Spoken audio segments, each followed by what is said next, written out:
Greetings, everyone. This is Rock and Roll Spot Convention with the Weekly Comic Book Hour. We're at the end of this week's DC Haul, so let's kick things off with DC Horror Presents #2. Continuing the horror-themed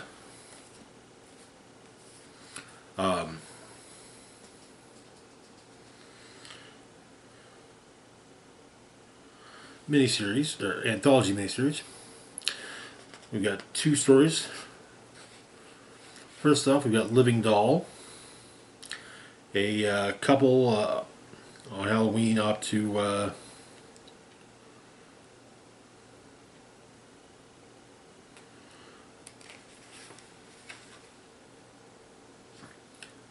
explore a TV set, or a television set of a television show, Shadow Crest.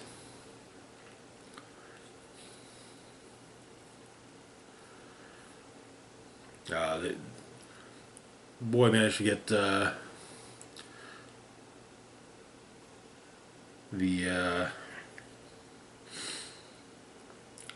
key card from a PA. As they explore the set, the girl's a big fan of Shadow Crest. They come upon Arnold Wesker's cell. And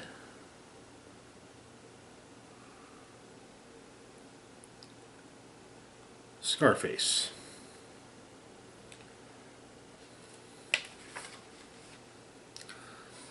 As the lights go out and the boy turns his cell phone on and cell phone flashlight on, and Scarface is gone.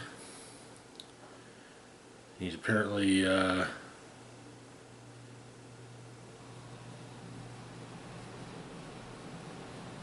he's broken glass for it, holding a fire axe, and he's running loose. Takes the axe to the boy, chopping his fingers off and his head. Of course, the twist being that Ramsey, the girl, is a Scarface fan, and seems to be becoming the new ventriloquist. And that is where the story ends, followed by Superstitious Lot on November 2nd, All Souls Day.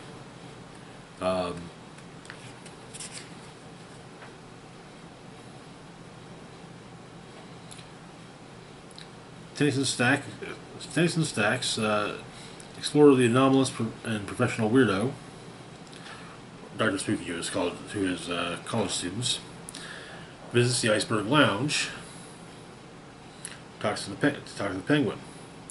Apparently, the Penguin's been hearing odd noises that have, which he initially wrote off as being the seals, but he started hearing voices.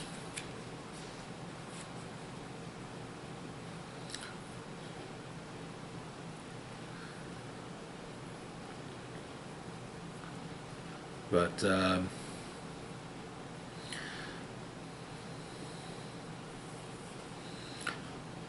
Professor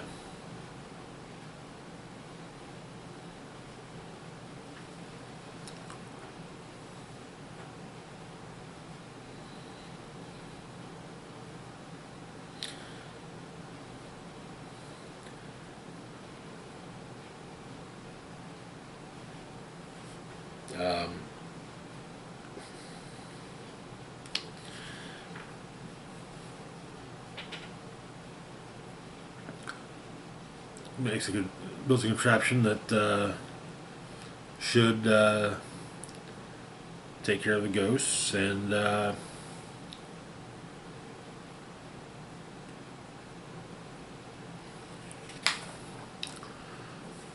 Instead, it makes them more visible and able to interact more with Penguin.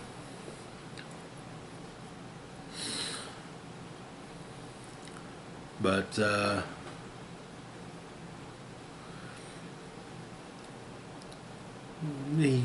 and Penguin is a bit of blubbering, but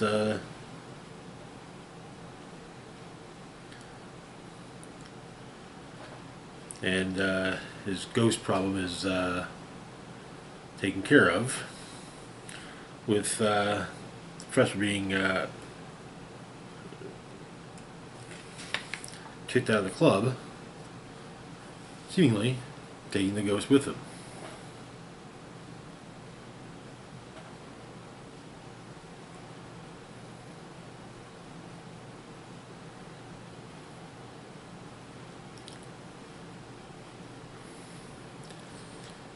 And seemingly, Batman may have been in on Dr. Spooky's arrival. And the issue ends with Penguin in his bed with the sheets pulled up right to his chin. A terrified look on his face. Good issue. You know, fun little horror shorts.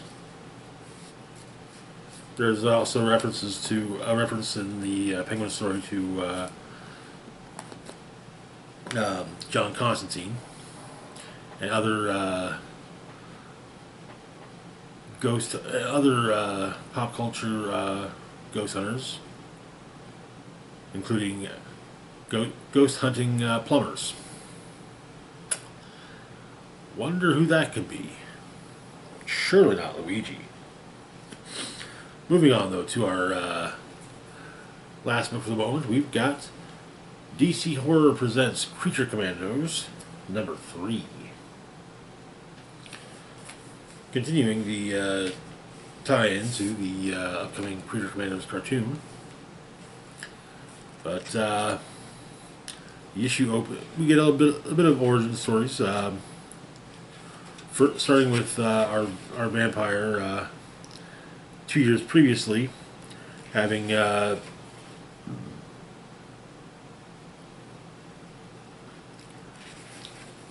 murdered his way through the bowels of a megachurch to save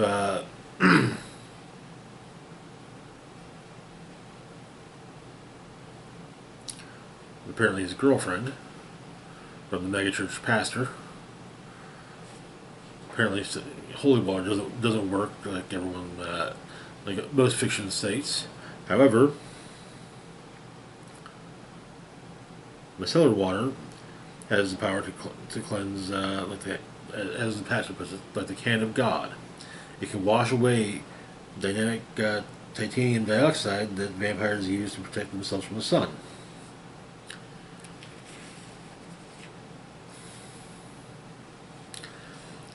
And Vince's girlfriend is baptized by the light of the Lord.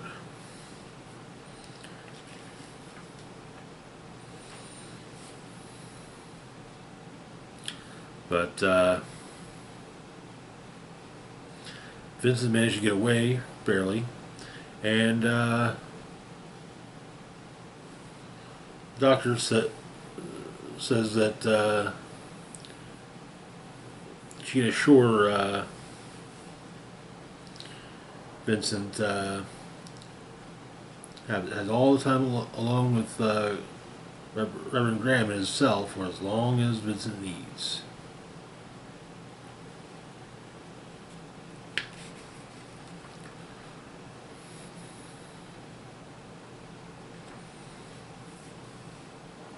Then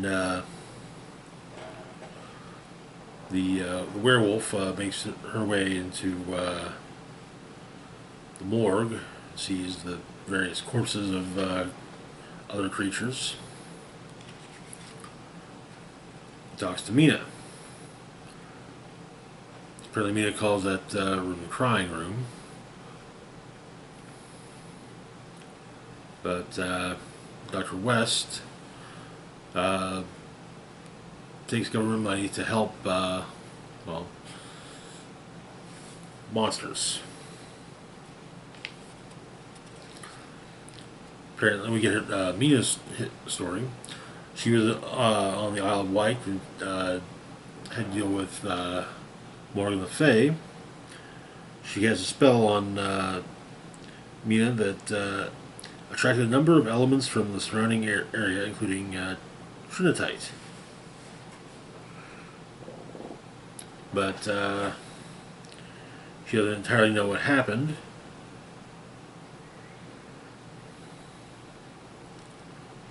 And how she survived, but she did. But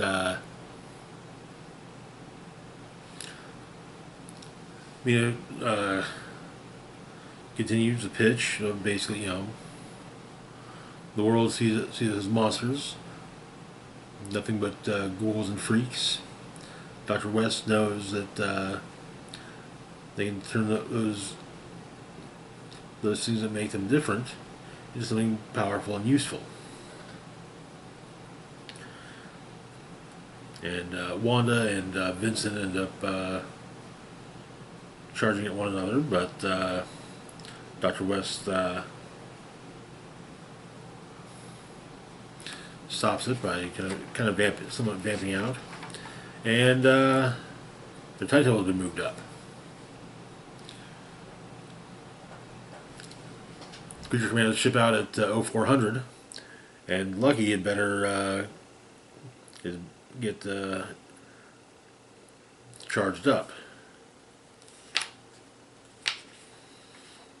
Meanwhile, Brainiac at his headquarters, his base on the Gray Zone, somewhere on the Shelton coast of Namibia,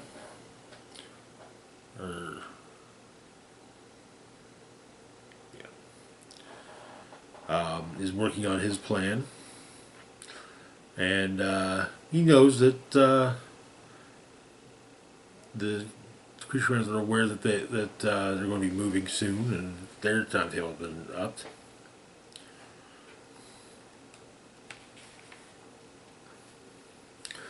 Elsewhere, at Mount Tamalpais in California, Zatanna is astral projecting, trying to find where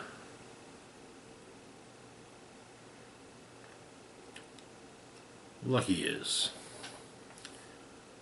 And that is where he appears to be, at the moment, being charged up. And that is where the issue ends. Interesting series. At the halfway point of it, so I imagine it's going to be somewhat close to all downhill from there. Anyways, that's going to do it for now. As always, feel free to like, share, and subscribe. Links to my Facebook, Blue Sky, Instagram, Mastodon, Twitter, Patreon, and PayPal can be found in the description box down below. Big shout out to Patreon patron Red Bandit's Penis. Thanks so much for your support. It is greatly appreciated. This is Rock and Roll Spike signing off saying, live long and rock hard.